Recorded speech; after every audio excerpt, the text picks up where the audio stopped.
सियासतदान मजबूत हुकूमत बना लेते हैं तो मुक़्तदरा उनकी टांगे खींच कर गिरा लेते हैं। मीडिया आजाद हुआ और इतना मौसर हो गया कि गैर मुल्की ज़राए इब्लाग का इन्हिसार भी इस पर हो गया, तो तब मुआशरे के ताकतवर ग्रोहों ने मीडिया में दरार डालकर मीडिया की टांगे खींच ली। इस तरह जनरल अयूब और जनरल मुशर्रफ ने मुआशी तरक्की का सफर शुरू किया तो सियासी पार्टियों ने मुत्तहिद होकर उसे बेअसर कर दिया। किसी ब्यूरोक्रेट ने आउट ऑफ बॉक्स सोचा और अवामी अंदाज अपनाया तो हमारे निजाम ने इस बागी को सबक सिखा कर रख दिया। अदलिया ने असम्बलियों को तोड़ने को जायज करार दे दिया। करोड़ों लोगों के मुंतखब वज़ीर आज़म को 3-4 अनापरस्त जजों ने बुग़्ज़ व अनात की बिना पर घर भेज दिया और इसे इंसाफ का झूठा नाम दे दिया। आजकल हम सब जजों के पीछे पड़े हैं कि कहीं वो जहन्नुम के कड़े से निकलकर कोई हाय नुमाया न सर अंजाम दे, इसलिए सब उनकी टांगे खींच रहे हैं। अदलिया के जिन 6 जजों का खत बहुत मुतनाज़ बना हुआ है, उनमें से 2 जजों को मैं जाती तौर पर जानता हूँ। दोनों नामवर वकील थे, अवामी तौर पर जाने जाते थे। बतौर सहाफ़ी मेरी दोनों से रस्मी शनासाई है। अब जब उनके ऊपर नाजायज मलबा डाला जा रहा है तो जरूरी है कि मैं अपनी गवाही को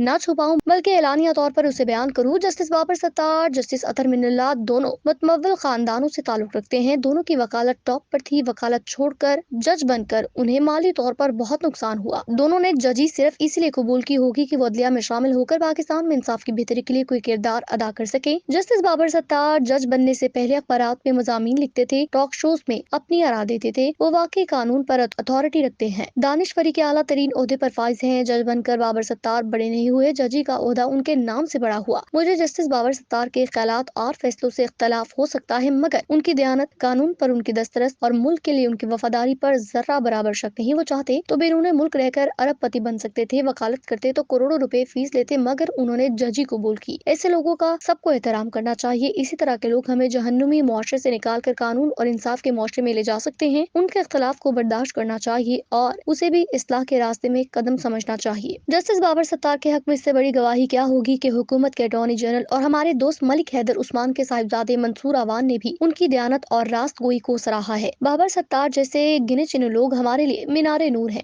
वो इख्तलाफ भी कर रहे हों तो उसमें भी कोई हिकमत होगी। जस्टिस अतर मिन्नल्लाह मुल्क के मशहूर पढ़े लिखे और ब्यूरोक्रेट खानदान से ताल्लुक रखते हैं। वो अदलिया आजादी तहरीक के बड़े रहनुमा रहे। उनकी रास्त फिक्री और अवामी और जमहूरी सोच का अंदाजा इस बात से लगाया जा सकता है वो अनापरस्त और खुद को खुदा समझने वाले जजों के दरमियान बैठकर भी पार्लियामेंट को बालातर इदारा करार देते हैं। हालांकि कई बड़े दिमाग मगर तंग नजर वाले जज जमहूरियत को पामाल करते हुए पार्लियामान के फैसलों को भी कलअदम करार देते रहे हैं। आज के बहरानी दौर में अतर मिन्नल्लाह गनीमत है। इस मौके पर मुझे याद आ रहा है कि पंजाब कांग्रेस के सदर मियां इफ्तिखारुद्दीन ने पार्टी छोड़कर मुस्लिम लीग में शमूलियत अख्तियार की तो महात्मा गांधी ने अपने हाथ से उर्दू में मियां इफ्तिखारुद्दीन को खत लिखा। ये खत मियां खानदान के पास महफूज है, जिसमें कहा, मियां आप भले आदमी हो, जहाँ भी रहोगे भलाई को ही करोगे। इख्तलाफ के बावजूद एहतराम इंसानी शर्फ की निशानी है। जस्टिस बाबर सत्तार जस्टिस अतर मिन्नल्लाह से इख्तलाफ के बावजूद उनके एहतराम में फर्क नहीं आना चाहिए। तारीख का मशहूर किस्सा है कि फ्रांसीसी सदर डेगाल के जमाने में नामवर फलसफी और दानिश्वर पॉल सार्तर ने अलजायर में जुल्म के खिलाफ आवाज बुलंद की तो डेगाल को मशवरा दिया कि सार्तर को जेल में डाल दिया जाए। डेगाल ने इस पर तारीखी जवाब दिया कि सार्तर तो फ्रांस है, फ्रांस को जेल में कैसे डाला जा सकता है। बाबर सत्तार, अतर मिन्नल्लाह जैसे लोग मुल्क का जमीर है, उनसे डील करते हुए डेगाल वाला रवैया अपनाने की जरूरत है। आखिर में मेरी